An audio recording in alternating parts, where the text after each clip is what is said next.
राधे राधे, हरे कृष्णा। कैसे हो आप सभी लोग? आशा करती हूँ आप सभी परम मंगल में होंगे, स्वस्थ होंगे, अच्छे होंगे। इस बार अमावस्या पे है सूर्य ग्रहण का साया।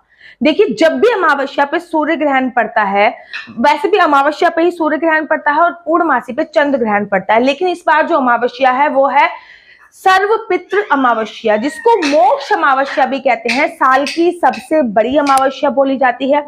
पितृदोष से मुक्ति के लिए ये अमावस्या बहुत अच्छी होती है, लेकिन इसमें अगर सूर्य ग्रहण पड़ जाए तो ये बहुत ज्यादा अशुभ संकेत देने वाला होता है, शुभ संकेत देने वाला नहीं होता। लेकिन एक फायदे की बात यह है कि सूर्य ग्रहण का जो प्रारंभ हो रहा है वो रात्रि को 8:30 बजे के आसपास हो रहा है और रात्रि को 2:30 बजे के आसपास विश्राम होएगा।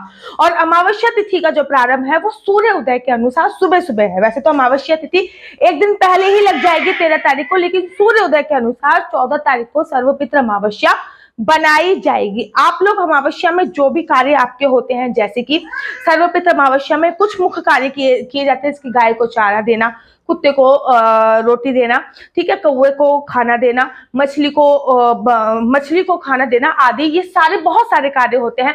अगर अभी तक आपने किसी की भी श्राद्ध नहीं करी है, कोई भी श्राद्ध आप भूल गए हो पितृपक्ष में कि भैया हमारे पूर्वज की मृत्यु उस दिन हुई थी, हमें याद नहीं है, तो आप सर्वपितृ अमावस्या में उसके निमित्त तर्पण कर सकते हैं, उसके निमित्त श्राद्ध कर सकते हैं। जो हमारे पितृ होते हैं, पितृपक्ष में पितृलोक का दरवाजा खुलता है और सभी पितृ पृथ्वी लोक पर इसी कामना से आते हैं कि जो हमारे नोन है, हमारे जो परिवार वाले हैं, वो हमारा तर्पण अवश्य करेंगे। कहते हैं ये 16 दिन जो होते हैं वो आपकी किस्मत को बदलने वाले दिन होते हैं, बहुत ज्यादा चमत्कारी दिन की श्रेणी में आते हैं।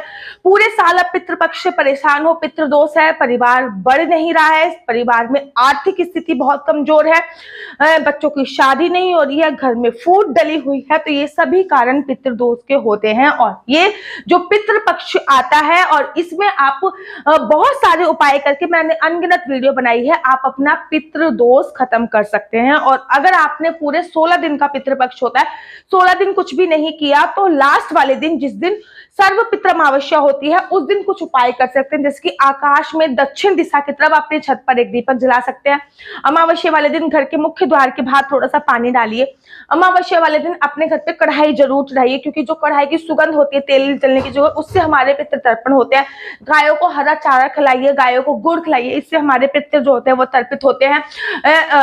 पितरों का तर्पण अवश्य कीजिए। बहुत सारी वीडियो ऑलरेडी मेरे YouTube चैनल पर है, लेकिन एक बात आपको कर दूं, जो पितरों का समय होता है वो समय होता है दोपहर को 12 बजे, मतलब 11:30 बजे से लेकर दोपहर को 2 बजे तक आपको ये कार्य एनी हाउ कर लेना। अमावस्या पे सूर्य ग्रहण भी पड़ रहा है, लेकिन ये बात अलग है कि वो सूर्य ग्रहण भारत में ही दिखाई देगा।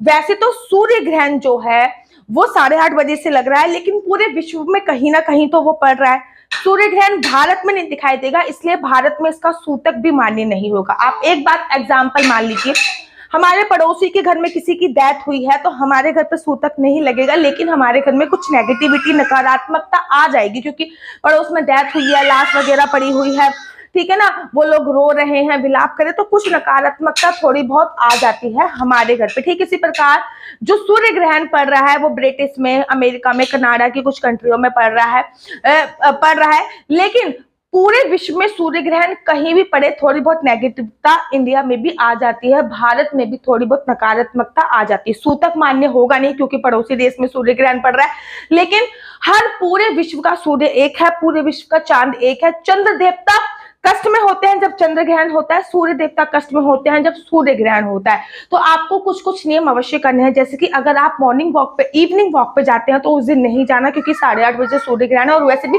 अमावस्या की रात को घूमने की मनाही होती है और उस दिन तो सर्वपितृ अमावस्या है। दिया आपको सांझ ढलते ही, जैसे कि 2 दिन मिल रहे होते हैं, जब सुबह मतलब शाम का सूरज ढल रहा होता है और रात का चांद निकल रहा होता है, तब आपको अपने जो पितरों के लिए चतुर्मुखी दिया जलाना है वो उस टाइम पे जला दीजिए। 8:30 बजे के बाद आपको अपने छत पे नहीं जाना है, 8:30 बजे के बाद घूमने नहीं जाना, पृथ्वी शयन करना है, सारे दरवाजे मुख्य रूप से बंद कर लेने हैं। अपने लड्डू गोपाल को भी 8:30 बजे तक हो सके तो सुला दीजिए, अगले दिन बेशक जल्दी उठा दीजिए। उसके बाद पूरे घर में नींबू काट के आपको थोड़ा थोड़ा रख लेना होता है, अगले दिन वो नींबू उठा के थ्रो आउट करने होते हैं। घर के सभी दरवाजे खिड़की बंद कर लेनी होती है। खाना 8:30 बजे तक मेक श्योर आप खा लोगे। किसी भी प्रकार का कोई खाना बचा हुआ नहीं होना चाहिए। जो भी बचा हुआ खाना है उसमें तुलसी दल डाल सकते हैं।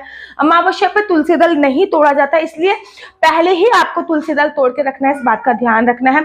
पैकेट वाले फूड पर ये सब मान्य नहीं होता। घर में जो भी पानी भरा हुआ है वो सब पी लीजिए।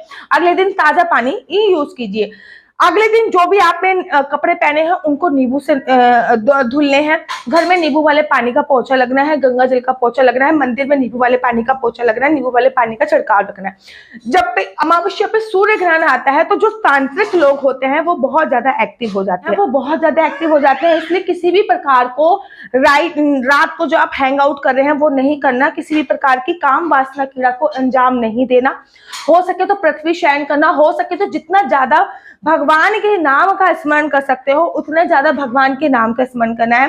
सर्व पितृ अमावस्या है, अपने पितरों को खुशी मन से विदा कीजिए। लेकिन सूर्य ग्रहण है, इसको सोचकर डरने की आवश्यकता नहीं है, सावधान होने की आवश्यकता है। बहुत ज्यादा भारत में नहीं दिखाई देगा तो इसका प्रकोप वैसे भी कम हो जाता है, लेकिन हमारे सूर्य देवता कष्ट में है तो धरती लोक पर नेगेटिव वाइब्रेशंस आएगी।